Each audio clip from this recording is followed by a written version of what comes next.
Good morning बच्चों। Chemistry पढ़ते पढ़ते आप लोग ऊब गए होंगे और अब आज से शुरू करते हैं बायो। आइए शुरू करते हैं बायो कैंप पर बायोलॉजी। और आज का हमारा टॉपिक है, बहुत ही इंटरेस्टेड टॉपिक है, जिसका नाम है न्यूक्लिक एसिड। इसका नाम क्या है? Nucleic acid.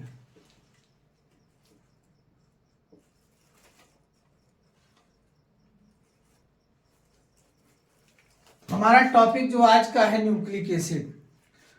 तो न्यूक्लिक एसिड को सबसे पहले डिस्कवर किया था फ्रेडरिक मिसर ने। किसने किया था? फ्रेडरिक मिसर।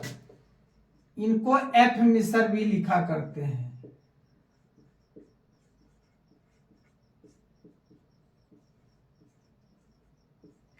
न्यूक्लिक एसिड को सबसे पहले डिस्कवर करने वाले थे एफ मिसर 1869 में। और जो टर्म था, जो टर्म था शब्द न्यूक्लिक एसिड को देने वाले थे कौन? अल्टमान। अल्टमान या इनको अल्टमैन भी कहते हैं। जो टर्म दिया था,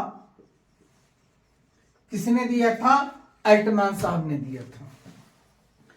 और ये जो खोजा गया था न्यूक्लिक एसिड को, पस सेल, ये जो मवाद होती है इसमें से न्यूक्लिक एसिड को खोजा गया था सबसे पहले।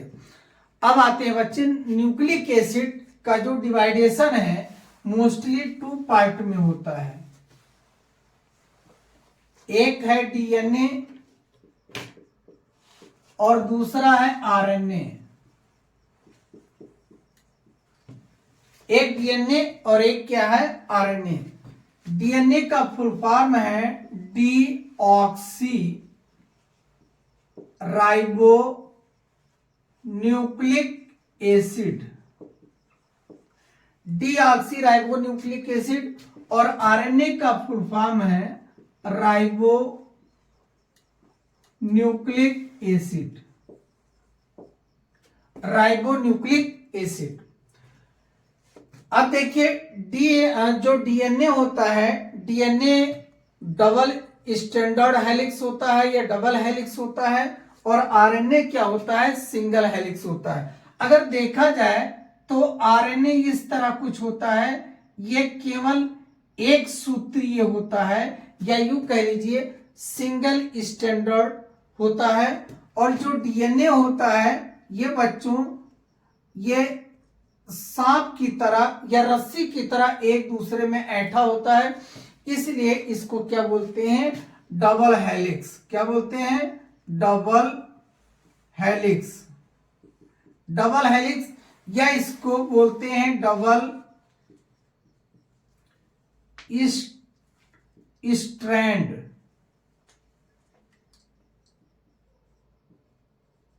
Double strand. और आरएनए को क्या बोलते हैं? Single strand. देखिए, अब यहां पर हम बात करते हैं कि जो डीएनए होता है, डीएनए की जो छोटी इकाई होती है वो न्यूक्लियोटाइड होती है। जो डीएनए की छोटी इकाई न्यूक्लियोटाइड होती है, इनमें 3 पार्ट होते हैं या 3 पार्ट से मिलकर बनी होती है। पहला पार्ट क्या है इसका?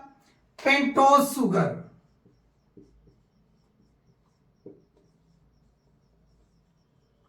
जो पेंटोज शुगर होता है यही डीएनए का डीऑक्सी राइबोज शुगर कहलाता है। क्या कहलाता है? डीऑक्सी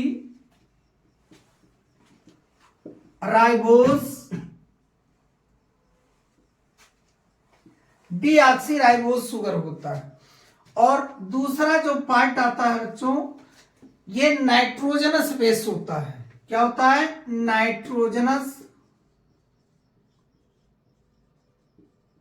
नाइट्रोजनस बेस होता है। और नाइट्रोजनस बेस में 2 पार्ट डिवाइड होते हैं यहां पर, प्यूरिन और पिरामिडीन।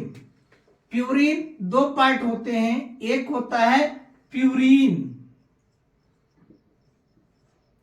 और एक पार्ट होता है इसका पिरामिडीन।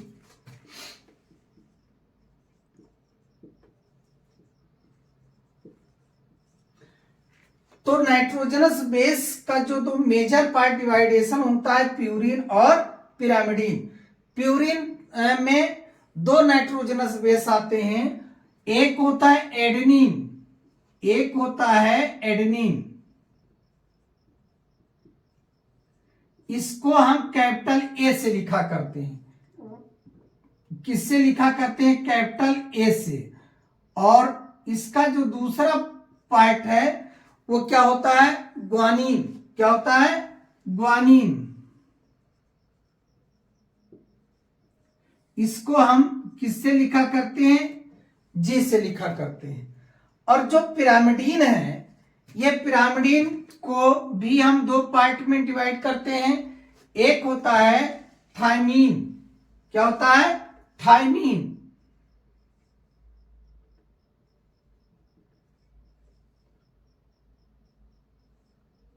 और दूसरा आता है साइटोसिन। थायमीन को कैपिटल टी से लिखा करते हैं और साइटोसिन को कैपिटल सी से लिखा करते हैं। ये थायमीन हो गया और ये क्या हो गया? साइटोसिन। अब यहां पर एक बात करते हैं। चलिए, जब हम डीएनए की बात करते हैं तो यहां पर हम क्या करेंगे? यूरेसिल की बात नहीं करेंगे। यूरेसिल का चक्कर हम आरएनए में संभालते हैं। क्या होगा यहां पर?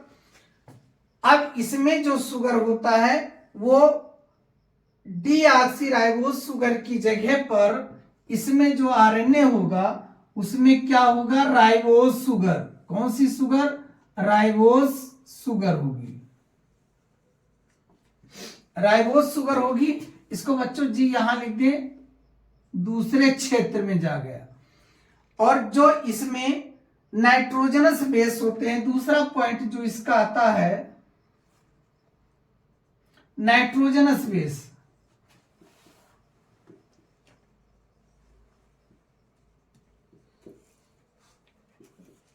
जो नाइट्रोजनस बेस होता है प्यूरिन और पिरामिडीन, देखिए इस तरह लिख दे, जगह कम है प्यूरिन और दूसरा क्या है? पिरामिडीन। प्यूरिन को पहले कर दे। प्यूरिन दो पार्ट में डिवाइड होता है, एक है एडेनिन जिसे हम ए से लिखते हैं और दूसरा आता है ग्वानिन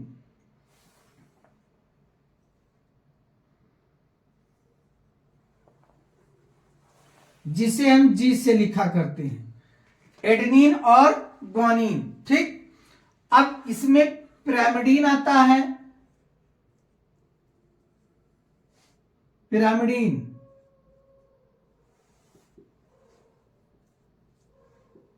और पिरामिडीन यहां पर जब आरएनए का केस आएगा बच्चों, जब आरएनए का केस आएगा तो यहां पर क्या हो जाएगा?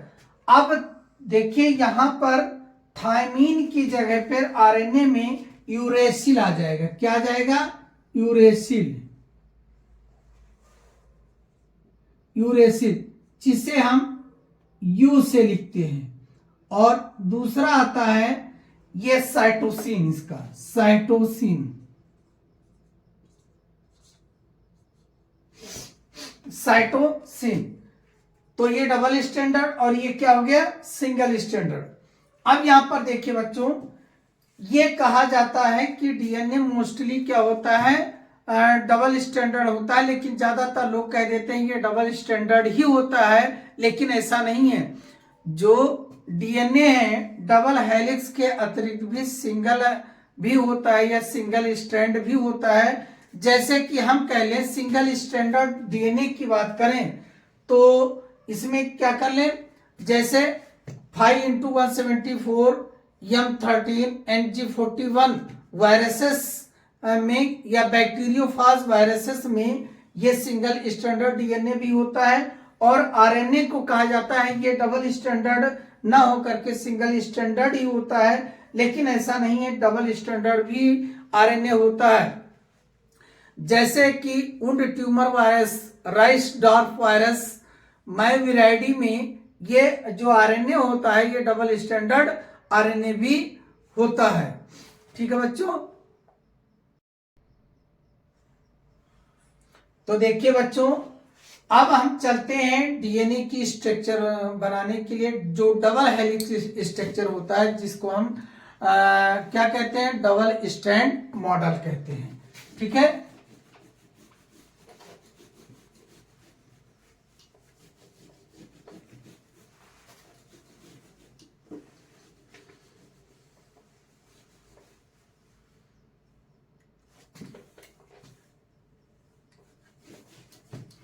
ठीक है। अब डबल स्टैंडर्ड मॉडल आप बनाने जा रहे हैं। देखिए,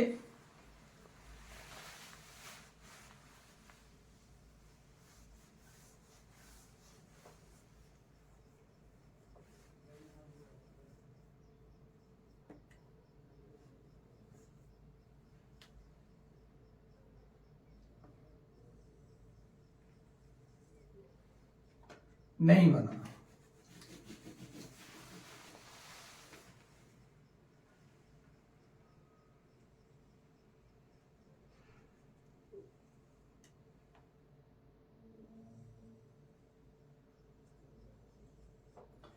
ये डीएनए की संरचना है। यहां पर इसके ऊपर ये न्यूक्लियोटाइड लगे होते हैं और एक न्यूक्लियोटाइड का तीसरा कार्बन का OH और दूसरे न्यूक्लियोटाइड के पांचवें कार्बन के फास्फेट पे लगा हुआ OH बॉन्ड दोनों आपस में मिलकर के H2O का क्या करते हैं, लॉस करते हैं, जिसकी वजह से क्या करते हैं, एक फास्फेट जो बॉन्ड फॉर्मेशन करते हैं, जिसको कहते हैं फास्फोडाइस्टर बॉन्ड, फास्फोडाइस्टर बॉन्ड कहते हैं। जो बॉन्ड फॉर्मेशन किया, इसको क्या कहते हैं, फास्फोडाइस्टर बॉन्ड कहते हैं।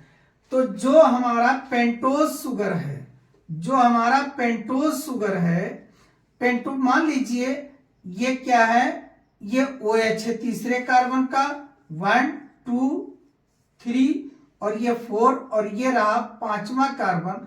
और पांचवें कार्बन के इधर जैसे यहां पर क्या हो, फास्फेट आपका हो, तो ये तीसरे कार्बन का OH और दूसरे जो न्यूक्लियोटाइड है उसके पांचवें कार्बन के फास्फोरस पर जो OH होगा, उसमें क्या करेंगे, ये मिल करके दूसरे न्यूक्लियोटाइड का ये H2O का लॉस करेंगे। किसका लॉस करेंगे, H2O का लॉस करेंगे, फास्फोडाइस्टर बॉन्ड का फॉर्मेशन कर लेंगे।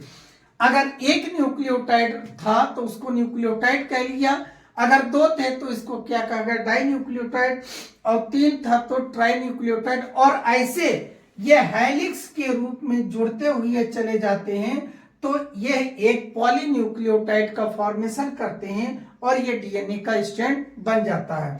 इसीलिए इस प्रकार हम कह सकते हैं, या इसलिए डीएनए को एक पॉलीन्यूक्लियोटाइड कहते हैं। क्यों, क्योंकि यह एक पॉलीमर जैसी संरचना बनाती है। देखिए बच्चों, पॉलीमर शब्द हम पॉलीथीन के लिए इस्तेमाल करते हैं, लेकिन वहां सेम बेसिस का रिपीटिशन होता है, इसलिए पॉलीमर शब्द इस्तेमाल करते हैं। ठीक इसी प्रकार जो यहाँ पर हाइड्रोक्सिल और फास्फेट के बीच जो H2O का लॉस होता है, सेम बेसिस पर, सेम पोजीशन पर, इसलिए यहाँ पर पॉली वर्ड का इस्तेमाल हम किया करते हैं।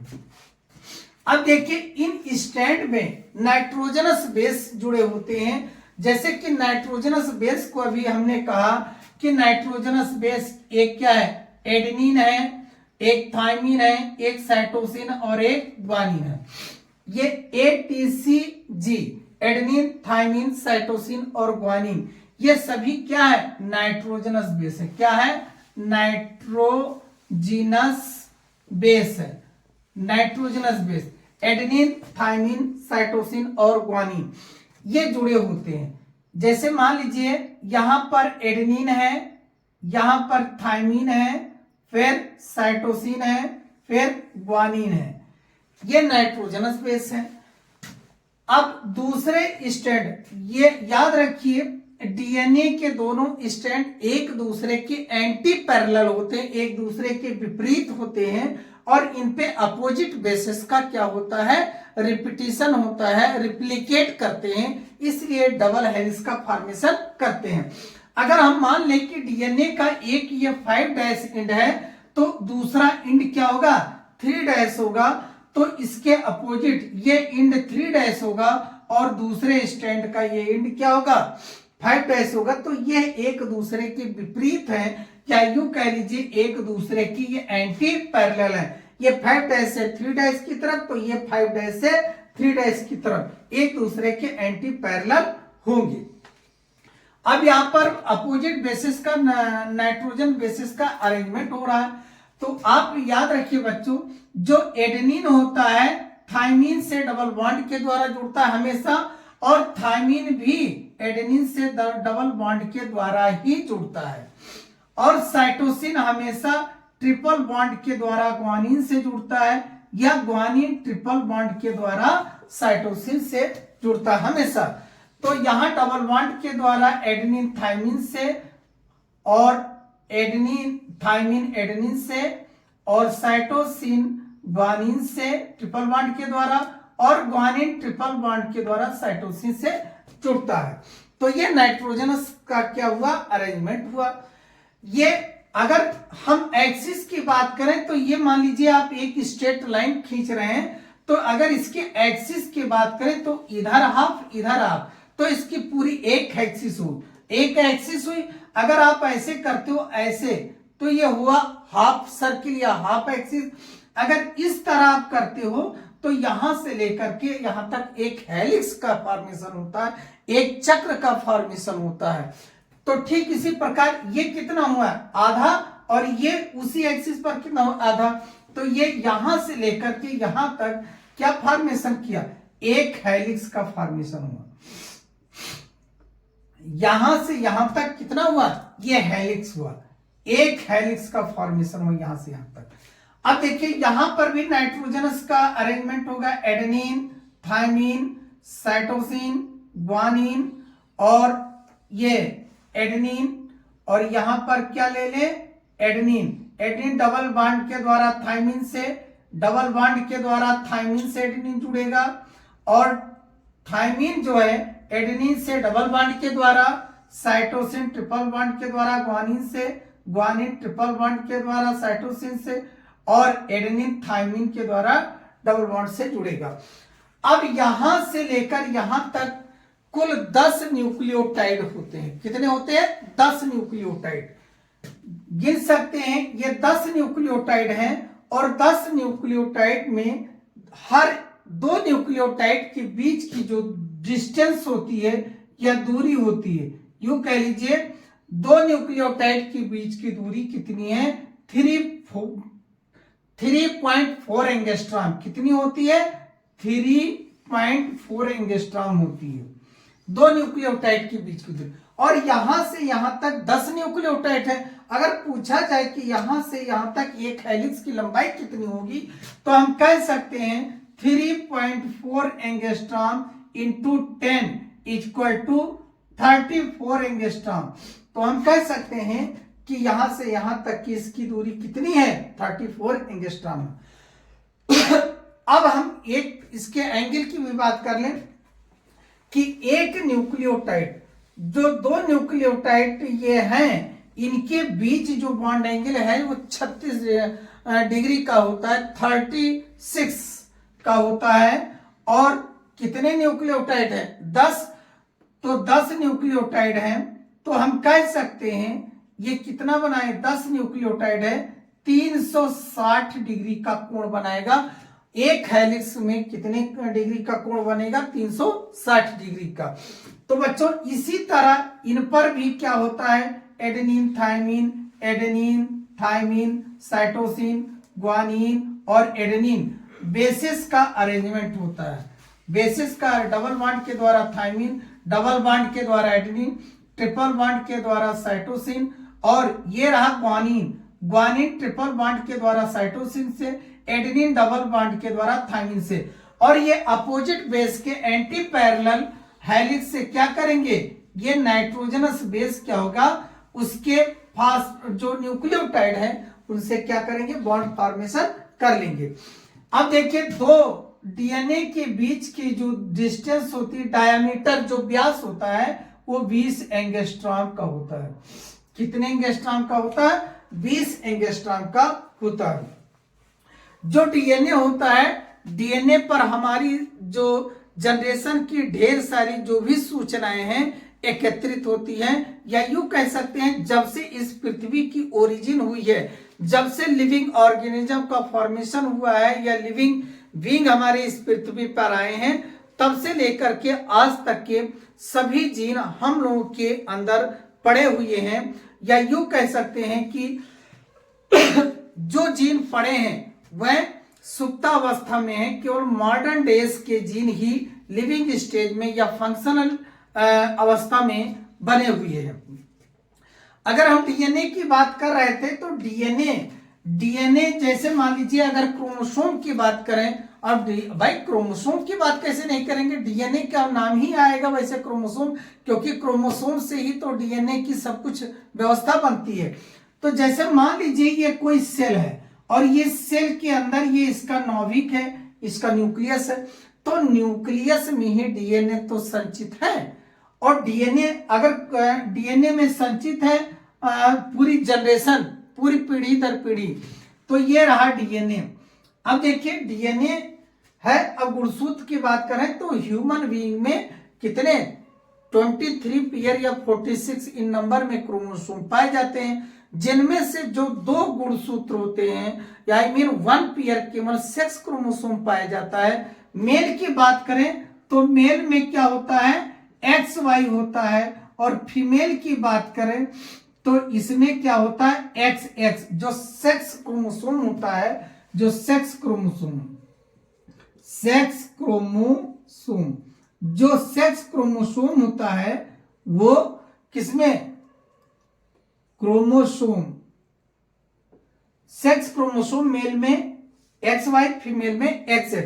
अब देखिए जब यहां पर जब क्रोमोसोम की बात की गई तो क्रोमोसोम की छोटी यूनिट क्या आ गई, डीएनए, और डीएनए की छोटी यूनिट क्या आ गई, जीन।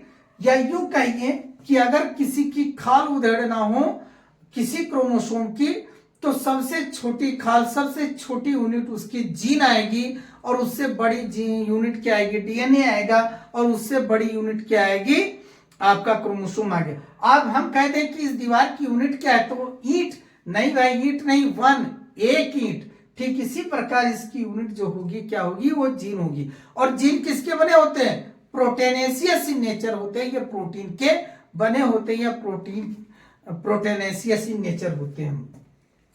अब जब डीएनए की बात कर रहे थे कि डीएनए सुप्तावस्था में आज तक भी जीन जितने हैं सब पड़े हैं, अरे भाई हाँ, जब कभी म्यूटेशन होता है, उत्परिवर्तन होता है, अर्थात यूवी रेज पराबैंगनी किरणें जब उसके ऊपर पड़ती हैं या किसी मेडिसिनल इफेक्ट के कारण वो जीन एक्टिव हो जाते हैं, तो हम लोग देखते हैं किसी के 4 हाथ हो गए, किसी के 5 हाथ हो गए, किसी की एक्स्ट्रा टंग जीभ निकल आई। तो ये क्या होता है, जब ऐसी रेस पड़ती है तो जीन पोल जो होते हैं फ्री हो जाते हैं। जैसे मान लीजिए क्रोमोसोम है, ये क्या है, क्रोमोसोम, इस पर क्या लगे होते हैं, जीन लगे होते हैं। ऐसी जब कोई रे पड़ती है या मेडिसिनल या स्ट्रेस के कारण क्या होता है, ये जीन पोल फ्री हो जाते हैं। तो कभी कभी अंगुली का जो जीन है कंधे पर लग गया तो 5 हाथ हो गए, तो कहा किसी देवता ने जन्म ले लिया। या कभी कभी हाथ के जीन नाक पे आ गया तो सूर्य जैसी संरचना होगी, कहा किसी और देवता का जन्म हो गया। अब नाम नहीं लेंगे, नहीं, बहुत लोग कहेंगे हमारे देवता का अनादर हुआ। देवता का अनादर नहीं हुआ, यहाँ पर साइंस चल रही जो कि म्यूटेशन के बारे में थोड़ा सा बता दिया।